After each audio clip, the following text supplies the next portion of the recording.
Halo, good morning, selamat pagi dan siang pembaca tipspajak.com dan pemirsa tips pajak media yang budiman. Pada video ini adalah kami khususkan untuk bendahara instansi pemerintah atau pengelola keuangan daerah atau pengelola keuangan APBN.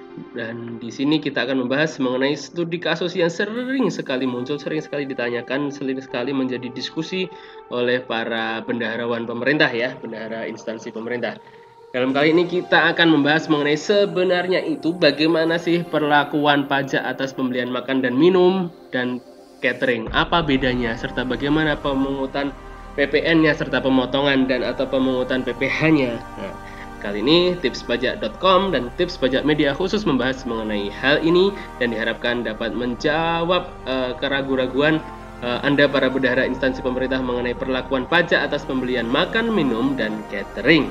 Tentunya sebelum lanjut, kami ajak pembaca dan pemirsa sekalian untuk like video ini serta subscribe channel Tips Pajak Media agar manfaat yang coba kami tawarkan ini dapat menjangkau kepada lebih banyak lagi orang-orang yang membutuhkan. Next. Pertanyaan, bendahara belanja makan dan minum, bagaimana perlakuan pajaknya? Ini kurang ada cateringnya. Harusnya bendahara belanja makan dan minum serta dan atau catering. Bagaimana sebenarnya perlakuan pajaknya? Apa yang harus dipotong dan atau dipungut? Atau malah tidak perlu memungut dan memotong? Nah, kita lihat jawabannya. Ada beberapa case ya, karena ini makan dan minum dan catering, ada beberapa variasi. Variasi pertama, bendahara membeli makanan dan minum di rumah makan atau restoran. Nah, maka jika bendahara membeli makan dan minum di rumah makan atau restoran, dalam hal ini rumah makan dan restoran itu ya khusus menjual makanan itu ya, maka bendahara wajib memungut PPh pasal 22 dengan tarif 1,5%. Ya, maka wajib memungut PPh pasal 22 dengan tarif 1,5%. Dan bendahara tidak memungut PPN karena makanan dan minuman yang disajikan di rumah makan dan atau restoran bukan merupakan objek PPN. Oke, diresapi ya. Jadi pembelian makanan dan minum di rumah makan dan atau restoran, Anda wajib memungut PPh pasal 22, tarifnya 1,5%. Oke, clear ya. Lalu ini bukan PPN karena bukan merupakan objek PPN sebagaimana diatur di undang-undang.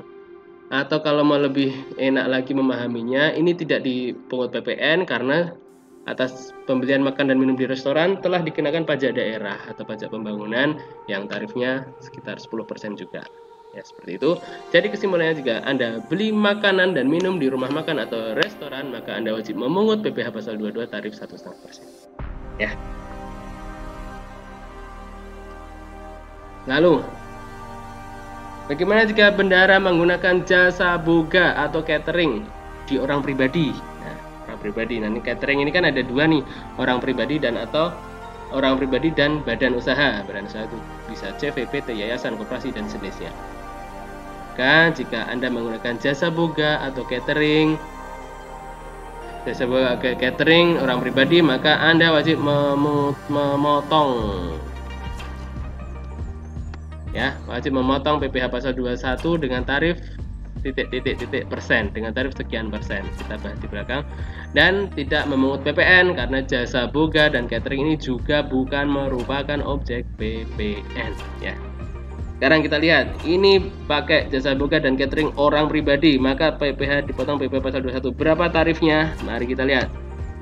Nah, tarif PPh 21 ini kan banyak ya, bisa atas pegawai, bukan pegawai, kemudian peserta kegiatan dan seterusnya. Nah, untuk yang ini masuk ke dalam PPh 21 atas penghasilan bukan pegawai yang menerima imbalan yang tidak berkesinambungan ya.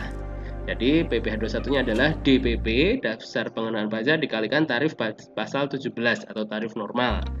DPP-nya berapa? DPP-nya itu adalah 50% dari penghasilan bruto. Jadi jika Anda membayarkan catering senilai taruhlah misal 10 juta, maka DPP-nya adalah 10 juta dikalikan 50%. Ya.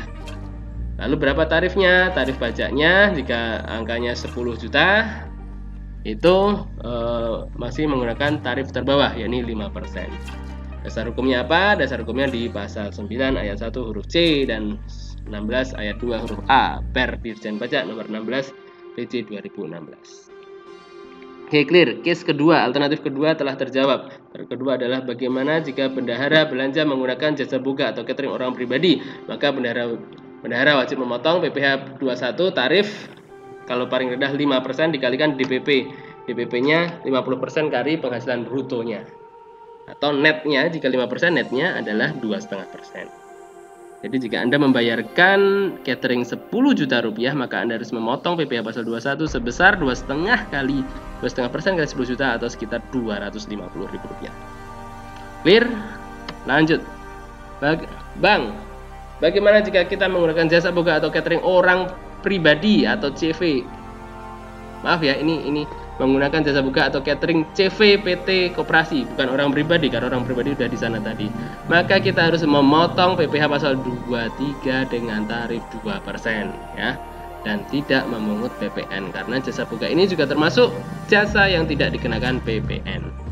Seperti itu. Oke, clear, jelas? Semoga dapat menjawab pertanyaan. Kami ulangi sekali lagi. Bagaimana perlakuan pajak atas pembelian makanan di minuman dan jasa catering? Ya, ada 3 skenario. Skenario pertama adalah beli makan dan minum di rumah makan atau restoran. Ini maka wajib memungut PPh pasal 22 tarif 1,5% dan tidak memungut PPN. Kedua, menggunakan jasa boga catering orang pribadi, dipotong PPh pasal 21 tarif ini adalah dipotong PPh 21 tarif normal, tarif bawah 5% dikalikan 50% dikalikan penghasilan bruto atau netnya adalah 2,5% kali penghasilan bruto. Skenario ketiga, jika kita menggunakan jasa boga, CV atau PT atau koperasi, maka dipotong PPh pasal 23 dengan tarif 2% dan juga tidak memungut PPN. Jadi ketiga-tiganya tidak memungut PPN.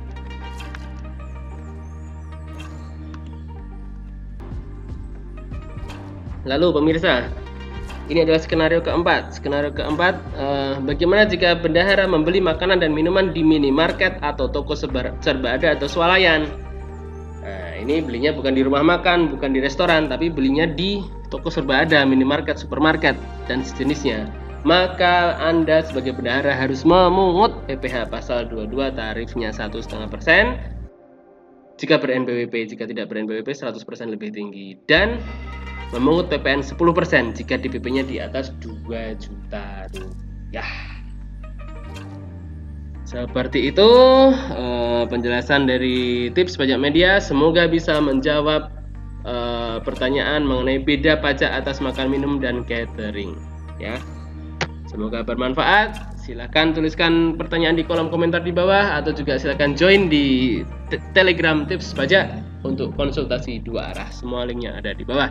Sampai jumpa, semoga bermanfaat. Subscribe channel Tips Pajak Media dan salam sukses dari Tips Pajak Media.